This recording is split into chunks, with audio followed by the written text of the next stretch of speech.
শেখ হাসিনার স্বামী M A Wazed Ali সাবেক রাষ্ট্রপতি জিয়াউর রহমান মুক্তিযুদ্ধে অতি প্রশংসনীয় ভূমিকা রাখেন বলে তার লিখিত বইয়ে উল্লেখ করেছেন।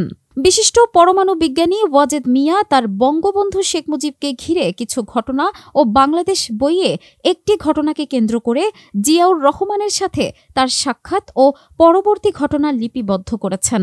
নিচে জিয়াউর রহমানের সাথে ওয়াজেদ মিয়ার সাক্ষাৎকারের ঘটনাটি উক্ত বইয়ে ১৯৬ এবং ১৯৭ পৃষ্ঠা হুবহু তুলে ধরা হল। রাজনৈতিক অঙ্গনের নানান ইতিহাস ও তথ্য পেতে আমাদের চ্যানেলটি সাবস্ক্রাইব করে বেল বাটনটি প্রেস করে রাখুন। তিনি লিখেন, ১৯৭৪-এর নভেম্বর মাসের প্রথম সপ্তাহের গোড়ার দিকের ঘটনা। ওই সময় একদিন সকালে অফিসে আসে আমার রংপুর জিলা স্কুলের সহপাঠী মুকিতুর রহমান খোকনের পরলোকগতা একমাত্র বড় বোনের বড় ছেলে ইস্কান্দার আলভি মঞ্জু। ১৯৫৬ সালে যখন আমি রংপুর জিলা স্কুলের ১০ম শ্রেণীর ছাত্র ছিলাম, সে সময়ে মুকিতদের বাসায় আমি প্রায়ই যেতাম এবং সারাদিন গল্পগুজব করে কাটাতাম। মঞ্জুর আম্মা নেলি আপা, নানা অবসরপ্রাপ্ত জেলা ও দায়রা জজ জনাব মকবুলুর রহমান সাহেব ও নানি খোকনের আম্মা আমাকে ভীষণ স্নেহ করতেন। পরবর্তীতে কতদিন না ওদের রংপুর শহরের ধাপস্থ বাড়িতে রাত্রি যাপন করেছি। মুকিতুর রহমান খোকনের আম্মা আমাকে নিজের ছেলের মতোই আদর যত্ন করতেন এবং আমি তাকে খালা বলে সম্বোধন করতাম। এইভাবে মুকিতদের পরিবারের সঙ্গে আমার নিবিড় ঘনিষ্ঠতা গড়ে ওঠে, যা আজ পর্যন্ত অটুট আছে। মঞ্জুও আমাকে নিজের মামার মতোই মনে করে এবং আমিও ওকে নিজের ভাগ্নের মতো স্নেহ করি। মঞ্জু এত মেধাবী যে ছোটবেলায় আব্বা আম্মাকে হারানো সত্ত্বেও পরবর্তীতে ভালোভাবে লেখাপড়া করে ১৯৭২ সালে ঢাকা বোর্ডের এসএসসি পরীক্ষায় দ্বিতীয় স্থান অধিকার করেছিল। ১৯৭৪ সালে মঞ্জু ক্যাডেট কলেজের দ্বিতীয় বর্ষের ছাত্র ছিল এবং একজন আদর্শ ছাত্র হিসেবে তাকে তার হোস্টেলের ক্যাপ্টেন নিযুক্ত করা হয়েছিল।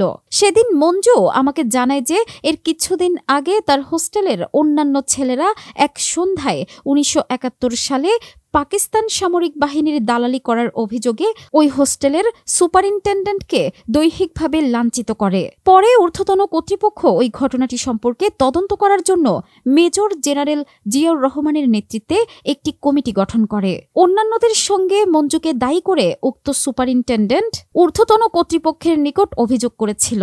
মঞ্জু আমাকে জানায় যে কেবলমাত্র হোস্টেলের ক্যাপ্টেন বলেই তাকে উক্ত ঘটনার জন্য অভিযুক্ত করা হয়েছে। যাই হোক, মঞ্জুরের ভবিষ্যৎ চিন্তা করেই পরদিন আমি টেলিফোনে জিয়াউর রহমান সাহেবের কাছ থেকে অনুমতি নিয়ে ঢাকায় তার সেনানিবাসের অফিসে যাই।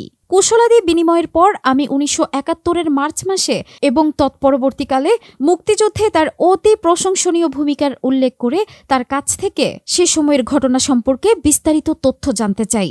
তার কথাবার্তার মধ্যে আত্মম্ভরিতা বা অহমিকার কোনো চিহ্ন দেখলাম না। তিনি ধীরে ধীরে ও শান্তভাবে আমাকে ১৯৭১-এর মার্চ মাসের ২৬ তারিখ হতে তার বিভিন্ন কর্মকাণ্ড সম্পর্কে অবহিত করলেন। এর এক পর্যায়ে আমি তাকে জানাই যে ১৯৭৫ সালের মার্চ মাসের দিকে ১ বছরের জন্য আমি তৎকালীন পশ্চিম জার্মানি যাব পোস্টে ডক্টরাল গবেষণার কাজে। এইভাবে কথাবার্তায় প্রায় ১.৫ ঘণ্টা অতিবাহিত হয়। আলাপের শেষে আমি তাকে মঞ্জুর ব্যাপারটি সম্পর্কে অবহিত করি। এই সাক্ষাতের পর প্রায় ১.৫ মাস যাবৎ জিয়াউর রহমান সাহেবের সঙ্গে আমার কোনরূপ যোগাযোগ বা সাক্ষাৎ হয়নি। ডিসেম্বরের মাঝামাঝি একদিন সকালে বঙ্গবন্ধুকে গণভবনের হেলিপ্যাডে বিদায় জানাতে গিয়ে জিয়া সাহেবের সঙ্গে আমার ২-১ মিনিট কথাবার্তা হয়। মঞ্জুর ব্যাপারে আর কোনো খোঁজ না নেয়ায় তিনি আশ্চর্যান্বিত হয়েছিলেন বলে আমাকে জানালেন। তিনি আমাকে এও জানালেন যে ওই ঘটনার জন্য ওই হোস্টেলের সুপারিনটেন্ডেন্টই দায়ী ছিলেন। অতঃপর ১৯৭৫ সালের মার্চ মাসে আমার তৎকালীন পশ্চিম জার্মানি যাওয়া চূড়ান্তভাবে নির্ধারিত হয়েছে জেনে জিয়া সাহেব বললেন, doctor Wazed, hats off to you.